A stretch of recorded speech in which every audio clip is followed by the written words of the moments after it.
Bien, amigos de Sinergia TV, volviendo de la pausa, tenemos hoy el honor y el gusto de tener al doctor Luis Alfonso Beteta, sociólogo, catedrático universitario de varias universidades y de mucha trayectoria.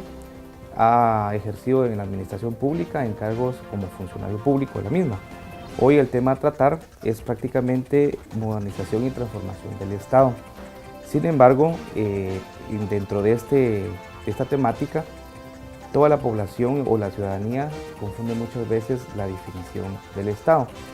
Hoy pues quiero solicitarle al doctor Beteta que nos pueda definir desde el punto de vista científico académico lo que es el Estado, doctor. Muchas gracias, Carlitos. En primer lugar, quisiera agradecer a mi canal y al programa Sinergia por haberme invitado a compartir algunas ideas fundamentales en torno al tema de reforma y modernización, reestructuración, refundación. Hay una serie de conceptos, pero desde nuestro punto de vista, básicamente, el tema debe abordarse como reforma y reestructuración del Estado.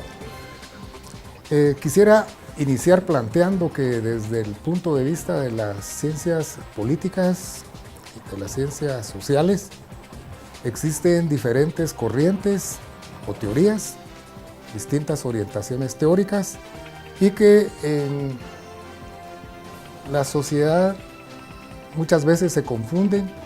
Unos académicos están avalando o se inscriben en determinadas corrientes, otros en otras, pero nosotros creemos de que es fundamental entender al Estado de la siguiente manera. Fundamentándonos en la ciencia política y la sociología política, existen dos nociones bien definidas para entender lo que es el Estado y su relación con la sociedad. La primera, se entiende al Estado como un todo, por eso algunos teóricos, algunos académicos e inclusive algunos políticos dicen el Estado somos todos. Y esta noción entiende al Estado como un territorio, que es un primer elemento del Estado, un territorio muy bien definido, una población, un gobierno, una estructura jurídico-política, o sea, lo que llaman el Estado de Derecho, y el tema de la soberanía. Son 5 elementos. Este tipo de noción fundamentalmente nos sirve para analizar y hacer comparaciones con otros estados. Entonces, por ejemplo, si analizamos el Estado de Guatemala y lo comparamos con otros estados, por ejemplo, el Estado de Israel, primero habría que analizar el territorio de Guatemala, cuántos kilómetros cuadrados tiene y cuántos kilómetros cuadrados tiene Israel. ¿Qué población se compara? ¿Cuál es su estructura jurídica? ¿Qué diferencias o qué similitudes tiene? El tema de la soberanía, cómo está estructurado el gobierno, etc. Entonces, reitero, este concepto está justamente plasmado en la Constitución. Y mi buen amigo Edgar Figueredo, que fue constituyente, sabe muy bien cómo se definió el concepto de Estado, lo podemos revisar, lo que es el Estado, justamente es esta noción global. Sin embargo, para efectos de analizar las relaciones entre el Estado y la sociedad, la noción de Estado, desde la ciencia política, se entiende como QA aparato, es decir, como aparato de Estado. Y el aparato de Estado se entiende como el conjunto de organismos e instituciones de poder del Estado. En el caso de Guatemala, pues tenemos 3 organismos de Estado: ejecutivo, legislativo y judicial. Y especialmente el organismo ejecutivo se derivan una serie de ministerios, secretarías, entidades semiautónomas, entidades autónomas, y todo ese andamiaje institucional es lo que se llama aparato de Estado. El aparato de Estado tiene que ser dinámico y esa dinámica implica desarrollar políticas de Estado que se transforman en planes, programas y proyectos. Entonces, el Estado se debe entender así: una noción global y una noción más restringida, que es lo de aparato institucional del Estado. Básicamente estaríamos en esa línea, y en el caso nuestro en Guatemala fundamentalmente se habla de que actualmente hay procesos orientados a fortalecer algunas instituciones con esto de la reforma constitucional en la parte judicial. Sin embargo, yo considero de que una reforma del Estado y que implica reformas a la Constitución debe ser integral. El caso de Guatemala actualmente plantea problemas sociales muy complicados, también problemas asociados a la economía, al gasto público, etcétera. Entonces no solo sería reformar la dimensión, digamos, jurídico que tiene que ver con el Ministerio Público, el organismo judicial, porque eso es muy importante, pero hay, digamos, dimensiones de la reforma mucho más importantes, como lo económico y lo social. Por ahí dejaría esto. Excelente. Mi querido doctor. Claro, gracias, mi querido amigo Carlos. Mientras mis dos amigos y antecesores intervenían con sus valiosos aportes, yo hacía un pequeño resumen, una síntesis de lo que hemos estado hablando y darle una pequeña ampliación. Aquí en Sinergia TV pretendemos entender y reconstruir un Estado que usualmente se considera que está plasmado en la Constitución política, que es correcto, pero en el imaginario nacional el concepto de Estado está dentro de los guatemaltecos. Por ejemplo, el tema de seguridad lo hemos hablado reiteradamente. El tema de seguridad puede ser enfocado desde el punto de vista militar, desde el punto de vista de la seguridad nacional, desde el punto de vista territorial, desde el punto de vista jurídico-político o político-administrativo. En ese sentido, yo creo que actualmente el Estado de Guatemala es una sensación de tipo psicológico que no está muy bien investigado, porque cuando hablamos del estado psicológico del Estado, hablamos de aspectos del nacionalismo, hablamos del aspecto del patriotismo y del amor a la patria. Todo ese sentimiento ha estado relegado por las siguientes circunstancias. Un país, por ejemplo, actualmente el guatemalteco, que es un ser humano, está desarrollándose a través de la tecnología, y el Estado también guatemalteco ha tenido una presencia muy importante a nivel administrativo. El Estado tiene un gran componente administrativo. Sin embargo, a raíz del consenso de Washington, y lo insisto porque muchos tratan de obviarlo u olvidarlo, sigue persistiendo dentro del imaginario internacional, porque las políticas imperiales del norte siguen presentes acá. Recuerden que el Triángulo Norte de América Central está constituido por Guatemala, El Salvador y Honduras, donde están tratando del imperio de incluir únicamente el tema migratorio y un tema de tipo local para garantizar la seguridad nacional de Estados Unidos. Y la seguridad nacional de Estados Unidos, se los recuerdo, amigos del norte, que se construye no solo militar ni económicamente, sino es un componente también eminentemente psicológico. Y termino aquí, les hago un pequeño resumen de que las políticas nacionales tienen tres grandes componentes, que es el poder político, el poder social y el poder económico. Recuérdense que recientemente hemos terminado o concluido guerras de tipo militar con fondo político y con fondo económico. Actualmente lo que pasa en el país, en América Latina, son guerras de tipo económico, disfrazadas, por supuesto, de guerras militares, de conflictos. El tema migratorio son secuelas de una guerra económica, porque la mejor manera de debilitar un Estado no es a nivel político ni a nivel social, es fundamentalmente a nivel económico. De tal manera que los Estados ahora y las instituciones se debilitan porque no tienen un aporte financiero. De tal manera que ese es un insumo para nosotros acá, a manera que continuemos con la discusión, con los análisis y fundamentalmente encontrar las soluciones posibles al guatemalteco que desea un Estado funcional, no solo para el presente, sino para las futuras generaciones. Carlos. Muy bien, excelente. Valiosos tus aportes. Dentro de esa temática que indicas, quisiera preguntar al doctor, ¿qué implica las reformas del Estado dentro de su propio contenido, dentro de su propio modelo de desarrollo, ¿verdad? Derivado de que estamos en el entendido de que el Estado se puede catalogar como no funcional o funcional, pero ese mismo debilitamiento que a través de la ciudadanía se siente y entre todo lo interno que estamos viviendo hoy en día, ¿cómo podría plantearse esa reforma del Estado, doctor Peter? Sí, vea, existen diferentes posturas y enfoques en torno a esto. Sin embargo, creo que es importante mencionar algunos elementos fundamentales. Lo primero está referido a lo que se considera como modelo de desarrollo. En el caso de Guatemala, a lo largo de su historia, se han ensayado distintos modelos de desarrollo, y voy a hacer breve referencia a algunos de estos.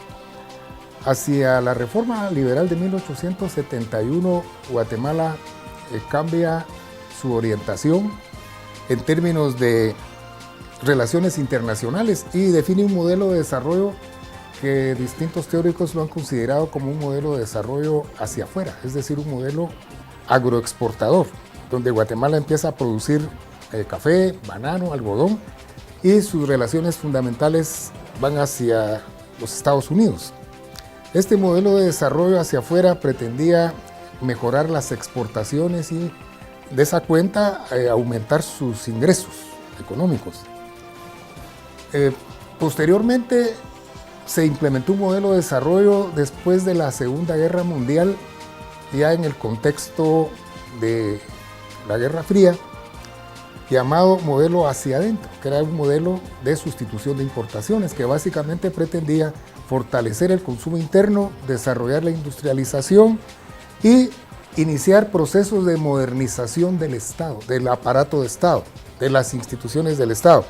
Justamente como parte de este ensayo, digamos, auspiciado y prácticamente financiado por Naciones Unidas y los Estados Unidos, se crearon instituciones como las siguientes: la Secretaría General del Consejo Nacional de Planificación Económica, en ese tiempo CEGEPLAN, que era un enfoque mucho más consistente que el actual porque había un Consejo Nacional de Desarrollo donde estaba el sector privado y ministerios de Estado.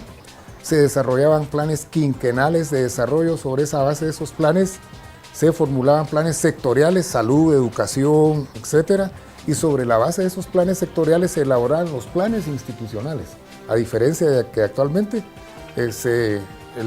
digamos, la Secretaría de Planificación y Programación de la Presidencia de la República formula planes estratégicos, multianuales y operativos, pero solo está adentro del engranaje del aparato de Estado, no se tiene una visión hacia afuera.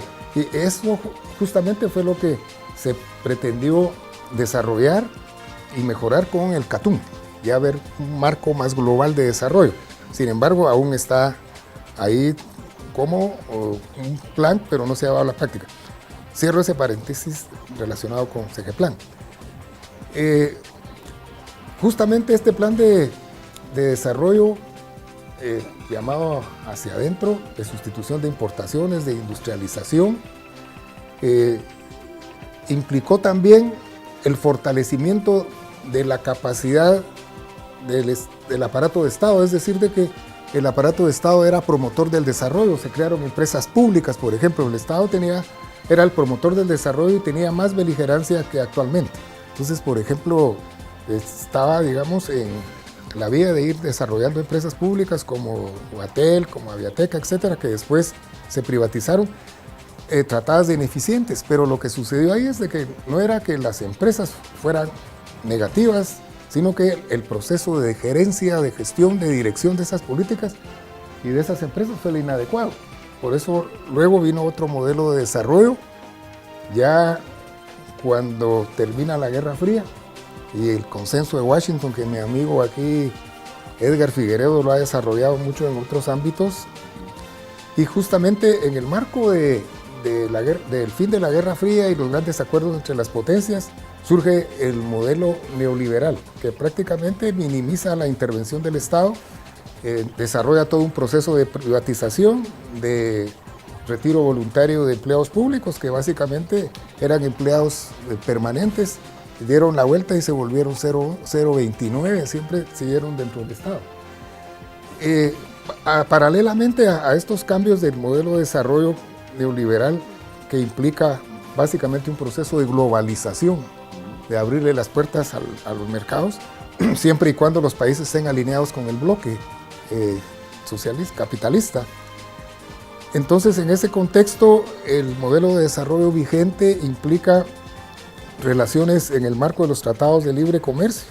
Y, dicho sea de paso, los tratados de libre comercio para países como Guatemala, que son periféricos, que son dependientes, no es un buen negocio porque las relaciones de intercambio son totalmente desequilibradas.